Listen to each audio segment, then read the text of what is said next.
तो hello friends, और आप बताइए कैसे हैं। आज मैं आपके साथ लेकर आ गई हूँ part 2, measurement of length and motion का पार्ट 2 चैप्टर हमने यहाँ तक करा था। अब आज हम यहाँ से स्टार्ट करेंगे। उससे पहले मैं आपसे चाहती हूँ कि आप मेरा चैनल सब्सक्राइब करिए, लाइक करिए और कमेंट करिए। आपको कुछ समझ में नहीं आया तो मैं आंसर दूंगी। प्लीज़ बट सब्सक्राइब करिए मेरा चैनल, ठीक है। चलिए अब स्टार्ट करते हैं। हम यहाँ तक पहुंचे थे, अभी हमने ये पता कर लिया था कि लेंथ की कौन कौन सी यूनिट्स होती है। सबसे छोटी यूनिट होती है मिलीमीटर, फिर उसके बाद होती है सेंटीमीटर, फिर होती है किलोमीटर, फिर बीच में मीटर भी आती है, ठीक है। तो ये आपको क्लियर हो गया होगा, ठीक है। अब हम इसमें क्या बोला है, suppose we all measure the length of the table again. अब वो कह रहा है, हम वहां पर लेंथ पता कर रहे थे ना टेबल की, अगर आपको याद हो पिछले एक्सपेरिमेंट में। और वो किससे कर रहे थे, बाय हैंड स्पेन कर रहे थे ना। बट दिस टाइम, अब इस टाइम लेकिन वो कह रहा है कि आपको कैसे यूज करना है, मीटर स्केल्स के जो स्केल होता है उसकी हेल्प से हमें उस टेबल की लेंथ मेजर करनी है। Will our result still be different.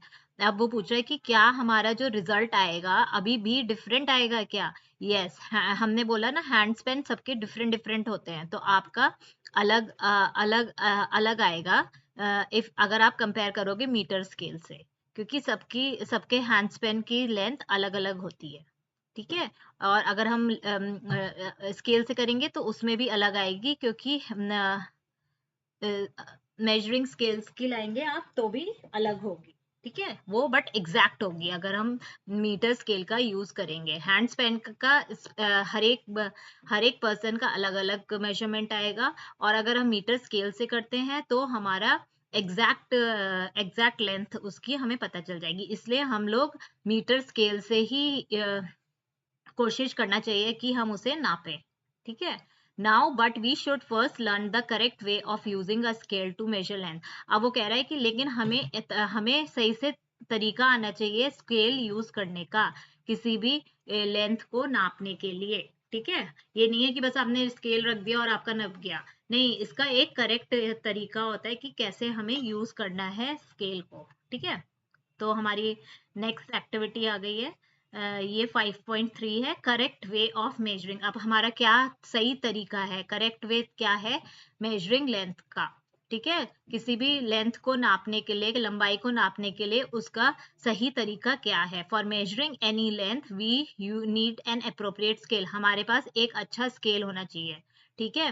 For example, जैसे कि एक एग्जाम्पल दे रहा है ये यहाँ पर, if you want to measure the length of your pencil. अगर आपको अपनी पेंसिल नापनी है तो यू में यूज 15 सेंटीमीटर स्केल, ठीक है। अगर आपको पेंसिल तो छोटी होती है तो वो 15 सेंटीमीटर जो आपके बॉक्स में स्केल होता है उससे नाप सकते हैं आप, ठीक है।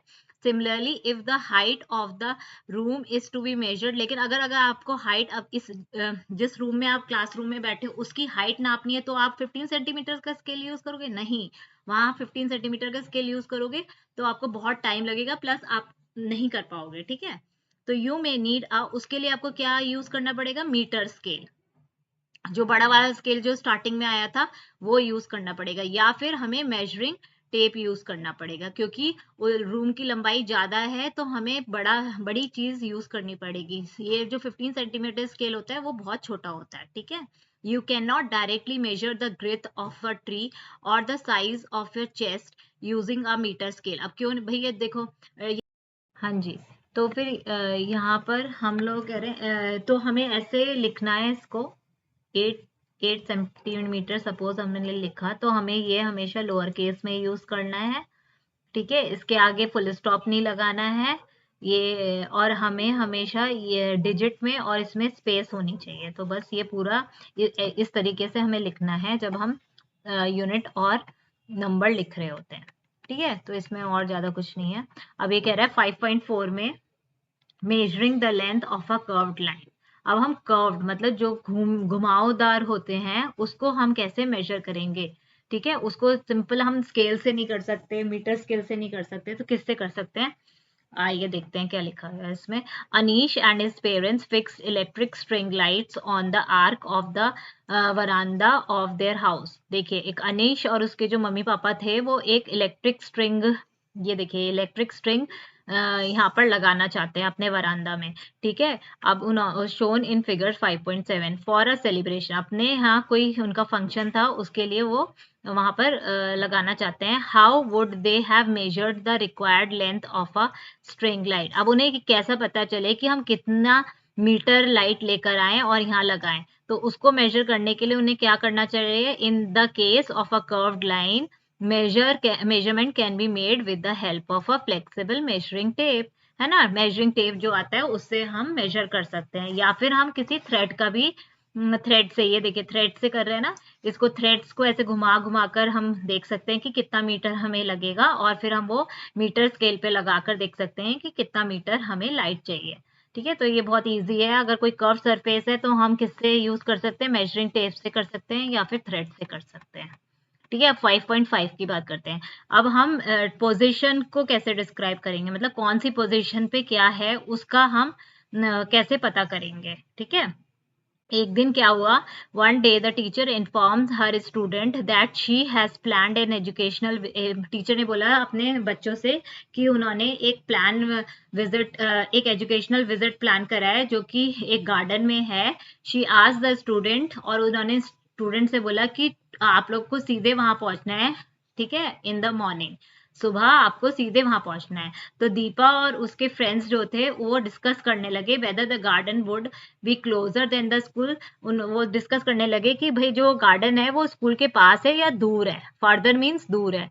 तंजीम और Padma say that the garden would be closer. अब तंजीम देखिए यहाँ पर दिखा रखा है, ये बस स्टैंड है, ये स्कूल है, ये गार्डन है, गार्डन पहुंचने को कहा है, तो ये और ये बाकी सब बच्चों का घर है। तो तंजीम और पद्मा ने क्या बोला कि भाई दैट द गार्डन, भाई गार्डन उनके घर से तो बहुत क्लोज है ना, इसलिए उन्होंने बोल दिया क्लोज है। और दीपा और अनीश ने क्या बोला, that the school would be closer, उन्होंने बोला कि भाई हमारे लिए तो स्कूल पास होगा। तो हरदीप ने क्या कहा कि भाई दोनों इक्वल डिस्टेंस पे होंगे, क्योंकि जितना स्कूल है उतना ही उसने उसने भी सही कहा, है ना। तो सब बच्चों ने अपने अपने घर के हिसाब से सही बताया पोजीशन कि गार्डन किसका कितना दूर पड़ेगा या स्कूल कितना दूर होगा। तो who do you think is correct, अब कौन करेक्ट है इन सब में से, भाई सभी करेक्ट हैं, all of them are correct, है ना।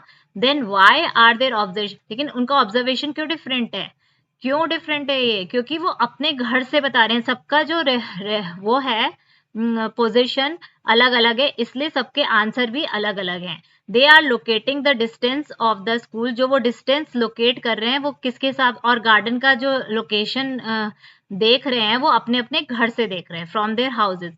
If instead each of them had thought of distance from a same object, और अगर ये सारे एक जगह खड़े होते, जैसे कह लो कि बस स्टैंड पे खड़े होते, देखिए बस स्टैंड है ना, अगर ये सारे बच्चे यहाँ बस स्टैंड पे आ जाएं, है ना, तो इनको ये सेम सब बच्चों को सेम डिस्टेंस लगेगा, है ना। लेकिन अभी क्या हो रहा है कि भाई अभी सब अपने अपने घर से देख रहे हैं, तो जो तंजीम और पद्मा है उसको गार्डन पास लग रहा है, और दीपा और अनिश को स्कूल पास लग रहा है, और हरदीप को दोनों को इक्वल डिस्टेंस में लग रहा है। तो आगे क्या बोल रहा है ये कि,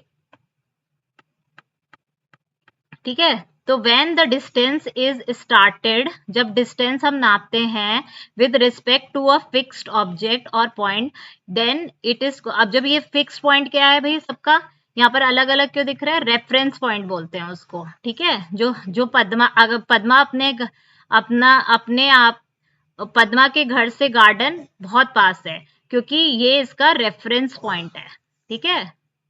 जो डिस्टेंस होता है वो आपके रेफरेंस पॉइंट से पता चलता है कि आपने कहाँ से स्टार्ट करा है, ठीक है। अब जैसे कि यहाँ ये रेफरेंस पॉइंट है सारे बच्चों का, ठीक है, स्टार्ट जहां से हो रहा है, तो यहाँ पर इक्वल डिस्टेंस पे है सबके लिए, सेम डिस्टेंस पे गार्डन है, ठीक है। लेकिन यहाँ क्या हो रहा है, यहाँ पर अनीश का जो पॉइंट है वो क्या कहते हैं, गार्डन से दूर है, तो इसलिए वो डिस्टेंस नहीं नाप पा रहा, ठीक है। रेफरेंस पॉइंट जो है वो अलग है, सबका इसमें अलग अलग है, इसलिए उनका डिस्टेंस भी अलग अलग है हर जने का। अ फ्यू डेज लेटर, थोड़े दिनों बाद क्या होता है, Hardeep tell his friends excitedly let us all go to the playground, उन्होंने बोला कि चलो हम लोग सब लोग प्लेग्राउंड चलते हैं। तो जो आपका स्टार्टिंग पॉइंट होता है वो रेफरेंस पॉइंट होता है, ठीक है। जहां से आप डिस्टेंस को मेजर कर रहे हैं, ठीक है। The sport teacher wants us, अब हरदीप क्या बोल रहा है कि हमारे जो स्पोर्ट टीचर है उन्हें हमारी हेल्प चाहिए, किसमें, उन्हें लाइंस ड्रॉ करवानी है चूना पाउडर से, limestone powder, for making the kabaddi code for the sport day. उन्हें स्पोर्ट डे के लिए कबड्डी कोड बनाना है, जिससे चूना से हमें लाइंस बनानी है, जैसे ये बना रहे हैं, ठीक है। तो Deepa, let us first decide the point on the ground from which we will measure the distance to start drawing the line। अब दीपा ने क्या कहा कि चलिए देखते हैं कि कहाँ से हमें लाइन ड्रॉ करनी है। तो जहां से इन्हें स्टार्ट करनी है लाइन, उसको हमने क्या बोलते हैं, रेफरेंस पॉइंट, ठीक है। let us call that our reference point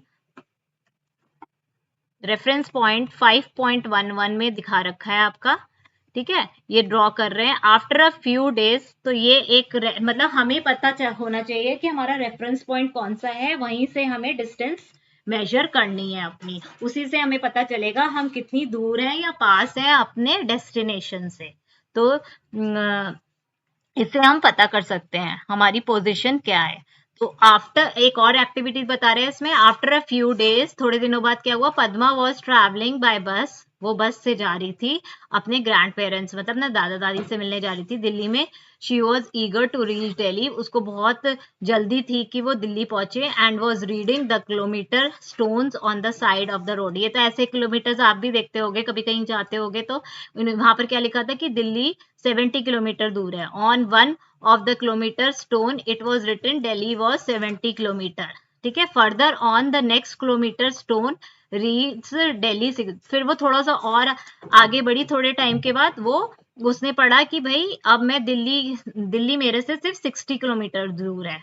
each kilometre indicate that she was getting closer to her grand. हाँ, मतलब जैसे जैसे वो आगे बढ़ रही थी तो मतलब किलोमीटर्स कम हो रहे थे और वो पहुंचने वाली थी Delhi. These kilometre stone indicated her distance from Delhi, है ना भाई। हर एक स्टोन उसे बता रहा था कि वो कितना पास आ गई है दिल्ली से। So Delhi is the reference point. तो रेफरेंस पॉइंट हमारा क्या है, जहां उसे पहुंचना है उसको उसने रेफरेंस पॉइंट बना दिया, ठीक है। तो जैसे कि ये यहाँ पर पद्मा थी, है ना, और उसे उसका दिल्ली कितने किलोमीटर दूर था, 70 किलोमीटर दूर था, ठीक है।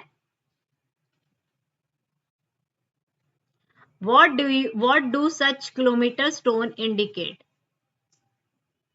ये डिस्टेंस ही बताता है आपका। How could Padma conclude that she was getting closer to her destination. अब भाई जैसे जैसे वो आगे बढ़ रही थी, उसके किलोमीटर कम हो रहे थे, उससे उसे पता चल रहा था कि भाई वो दिल्ली बहुत जल्दी पहुंचने वाली है ना, ठीक है। और उसका जो डेस्टिनेशन था वो दिल्ली था। If the kilometer stone reads Delhi 70 km as shown in figure 5.13, we can say that the position of Padma is 17 km from Delhi. When the kilometer stone reads Delhi 60, the position, मतलब इसमें यही बता रहे हैं कि पद्मा हर बार position अपनी change कर रही है। पहले वो 70 किलोमीटर पे थी, फिर वो 7 किलोमीटर में आ गई, फिर वो 50 किलोमीटर पे आ गई। इस तरीके से वो अपनी पोजीशन चेंज करते करते दिल्ली तक पहुंच गई। तो ये पोजीशन चेंज आप बता सकते हैं। Does this means the position of Padma with respect to the reference point is changing with time. Of course ये टाइम के साथ ही तो चेंज कर रहा है। जैसे 70 किलोमीटर से आप 60 किलोमीटर में आए, तो ये आप सपोज करिए 10 AM पे आप यहाँ पहुंचे होंगे, तो आपने 10 किलोमीटर के लिए और आधा घंटा लगाएगा, तो आप 10:30 पे यहाँ पहुंचे होंगे। तो यस, जो पोजीशन जो चेंज होती है वो ये टाइम भी चेंज होता है उसके साथ साथ। When does the position of an object change with respect to a reference point? Does it change when an object is moving? Yes, it changes when the object is moving, ठीक है। तो hopefully आप लोग को समझ में आया होगा। आगे बढ़ते हैं, हम 5.6 की बात करते हैं। Moving things, explore, let us explore. अब हम एक्सप्लोर करते हैं। Look around and prepare the list of 5 object that are in motion and 5 object that are at rest. अब आपको यहाँ पर क्या करना है कि 5 ऑब्जेक्ट ऐसे लेने हैं जो कि चल रहे हैं, मोशन में हैं, और 5 ऑब्जेक्ट ऐसे लेने हैं जो कि खड़े हैं, रेस्ट पे हैं, मतलब नहीं चल रहे हैं, ठीक है। मोशन मतलब आपका change of position, from one place to another is called motion. ठीक है, रिकॉर्ड योर ऑब्जर्वेशन, आपको रिकॉर्ड करनी है ऑब्जर्वेशन, और think about how you decide whether an object was in motion, और अब आपको थिंक करना है कि आपने कैसे सोचा कि ये मोशन में है या फिर ये रुका हुआ है। Right your explanation and justification, ये आपको राइट करना है एक्सप्लेनेशन एंड, जैसे कि एक एग्जाम्पल इसने दे रखा है, cow grazing in the field. ठीक है, अब आपको बताना है कि भाई cow grazing in the field, ये क्या कहते हैं, चल रही है या फिर रेस्ट पे है। तो भाई काउ तो देखो घास खा रही है, तो फिर वो मोशन में ही होगी, है ना, एक जगह खड़े होकर तो खा नहीं रही होगी, थोड़ा बहुत तो चली रही होगी, है ना। तो ये मूव कर रही है। अब ट्री में क्या है भाई, ट्री तो मूव नहीं करती है, तो ये रेस्ट पे ही है। आपने देखा है कभी ट्री को चलते हुए? तो ये रेस्ट पे नहीं है, मतलब ये रेस्ट पर है ट्री। ठीक है, ऐसे ही हम और चीजों की बात कर सकते हैं, जैसे कोई बॉय खेल रहा है, बॉय प्लेइंग अ बॉल, तो obviously when he is playing that means he is running, he is in motion. ठीक है, क्योंकि चेंज ऑफ पोजीशन हो रही है इसमें, है ना। आप जस्टिफिकेशन दे सकते हो कि चेंज ऑफ पोजीशन हो रही है बॉय की, इसलिए वो मोशन में है। अब आप दूसरी चीज क्या ले सकते हो जो रेस्ट पे हो, जैसे कि आपने कोई बॉल ली एंड उसको जब तक आप पुश नहीं करोगे तब तक वो नहीं चलेगी, तब तक वो रेस्ट पे ही रहेगी, कोई उसको धक्का नहीं देगा, तब तक वो रेस्ट पे ही रहेगी। ठीक है, और भी आप बहुत सारी चीजें लिख सकते हैं इसमें, बॉय प्लेइंग अ बॉल, और cow grazing in the field, man running, जब कोई रन कर रहा हो तो that also means it is in motion. ठीक है, क्योंकि चेंज, जहां भी चेंज ऑफ पोजिशन हो रही है that means from one distance to other place is called motion. तो मतलब यहाँ पर भी चेंज ऑफ पोजिशन है। अब यहाँ पर हम लिख सकते हैं कि कोई टेबल रखी है, तो भाई उसको जब तक तुम नहीं उठाओगे तब तक वो रेस्ट पे ही रहेगी, नो चेंज ऑफ पोजिशन। ठीक है, ऐसे आप बहुत सारे एग्जाम्पल्स यहाँ लिख सकते हैं। ठीक है, चलिए आगे बढ़ते हैं। Compare and analyse your justification, how can one decide if an object is in motion और रेस्ट। अब ये कह रहा है कि भाई आपको कंपेयर करना है और एनालाइज करना है अपने जस्टिफिकेशन की, कैसे एक जना एक या कोई भी ऑब्जेक्ट मोशन में होता है या फिर वो सिर्फ रेस्ट पे होता है, मतलब या तो वो चल रहा होगा या फिर वो खड़ा होगा। An object is said to be in motion, मैंने जैसे कि आपको बताया भाई मोशन तभी होगा जब उसकी पोजीशन चेंज होगी, if its position changes with reference to the with respect to the reference point with time. ठीक है, जैसे रेफरेंस पॉइंट बोले तो हमारा ये यहाँ से जब ये चेंज होगी पोजीशन, और टाइम भी आपका चेंज होगा, मतलब कुछ ड्यूरेशन भी लगेगी ना आपको दूसरे पॉइंट पे पहुंचने के लिए, तो उसको हम मोशन बोलते हैं। तो what is motion? Motion if it position changes with respect to the reference point with time is called motion. If an object is not changing its position with respect to the reference point with time, it is said to be in rest. तो ठीक है, दो इन्होंने definition दे दी कि rest क्या होता है।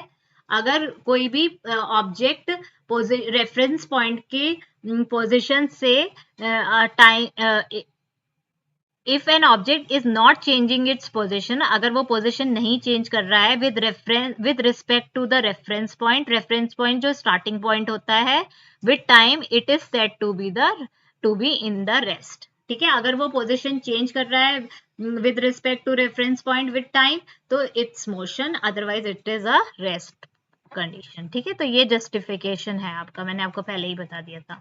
Deepa looked around her in the bus and notice that all the passengers were seated. ठीक है, सारे पैसेंजर उसमें बैठे हुए हैं बस में। She looked around again after a minute, और फिर से उसने देखा एक मिनट के बाद, and found them still occupying their seat, और फिर भी वो अपनी सीट्स पे बैठे हैं। She wondered are they moving, अब उसने वंडर करा कि भाई क्या वो मूव कर रहे हैं। She concluded that the position of the passenger was not changing with time. अब उसने क्या ऑब्जर्व करा कि भैया जो पैसेंजर है वो तो वहीं बैठे हुए हैं जैसे जैसे टाइम बीत रहा है, therefore they were certainly at rest, इसलिए वो जो पैसेंजर थे वो तो भैया रेस्ट पे थे, क्योंकि वो अपनी पोजीशन नहीं चेंज करे, वो जहां बैठे हैं वहीं बैठे हैं with the change of time. However when she looked outside, लेकिन जब वो उसने बाहर देखा तो क्या हुआ, she felt they were in motion, लेकिन जब वो बाहर देख रही है तो उसे लग रहा है कि वो चल रहे हैं। As their position were changing with respect to the thing outside, क्योंकि उनकी पोजिशन चेंज हो रही है, जो बाहर आउटसाइड जो चीजें हैं उनकी उनके मुकाबले उनकी पोजीशन चेंज हो रही है, इसलिए जब वो बाहर देख रही है तो देख रही है कि भाई थिंग्स जा रही हैं जा रही हैं जा रही हैं, तो उससे ऐसा लग रहा है कि लोगों की भी पोजीशन चेंज हो रही है जब वो बस चल रही है। तो the reference point is important in deciding weather an object is rest, तो रेफरेंस पॉइंट बहुत जरूरी है कि भाई कोई बंदा रेस्ट पे है या मोशन पे है। रेफरेंस पॉइंट हमने स्टार्टिंग में आपको बता दिया, जैसे जो एग्जाम्पल दिया था उसमें सारे बच्चों का बस स्टैंड थी जिसमें गार्डन था, और फिर हमने बताया था कि भाई सबके अलग अलग पॉइंट ऑफ व्यू थे कि हमारा गार्डन हमारे से पास है, या कुछ बच्चों ने बोला था हमारे से दूर है, कुछ ने बोला था इक्वल डिस्टेंस पे है। तो जहां पर आप होते हैं उस पे डिपेंड करता है, वो रेफरेंस पॉइंट होता है, और उससे पता चलता है कि कोई भी ऑब्जेक्ट मोशन में है या रेस्ट में है। ठीक है, if Deepa considered herself और the bus as the reference point then the passenger were at rest, अगर हम बस को रेफरेंस पॉइंट मान रहे हैं तो भाई पैसेंजर रेस्ट पे हैं। However if she considered any object outside the bus as the, अगर वो कंसिडर कर रही है किसी भी ऑब्जेक्ट जो कि बाहर है बस के, तो अगर वो रेफरेंस पॉइंट है तो भाई पैसेंजर मूव कर रहे हैं, मतलब मोशन में है। तो ये दो अलग अलग बात कही है कि अगर वो आउटसाइड किसी ऑब्जेक्ट को रेफरेंस पॉइंट ले रही है तो outside object if he reference point ले रही है उसको, तो भाई पैसेंजर आर इन मोशन। ठीक है, और अगर वो इन मोशन, और अगर वो बस को रेफरेंस पॉइंट ले रही है ना, तो सारे पैसेंजर इज एट रेस्ट। तो ये आपको समझने की जरूरत है कि कब कब वो पैसेंजर रेस्ट पे है, कब वो मोशन में है। ठीक है, हमारा रेफरेंस पॉइंट बहुत इंपॉर्टेंट है क्योंकि वो डिसाइड करता है whether an object is rest और इन पोजीशन। तो आपको रेफरेंस पॉइंट समझ में आना चाहिए कि रेफरेंस पॉइंट वो पॉइंट है जहां से कोई भी चीज हम देखते हैं कि ये चल रही है या रुकी हुई है। ठीक है, सपोज यू आर ट्रैवलिंग, अब अभी एक और चीज लेकर आया है, suppose you are travelling on a ship, अब आप शिप पे जा रहे हो, ठीक है, which is moving at a constant speed, जो कि मूव कर रही है एक कांस्टेंट स्पीड पे along a straight line on a calm sea, ठीक है, और एक सीधी लाइन में जा रही है। Suppose there is no window, और उसमें कोई विंडो नहीं है शिप में। Is there any way that you can determine whether the ship is moving और इज स्टेशनरी, तो कोई तरीका है कि भाई वहां पर बता सकें कि शिप मूव कर रही है या फिर स्टेशनरी पे है। ठीक है, तो ये आप कैसे बताओगे?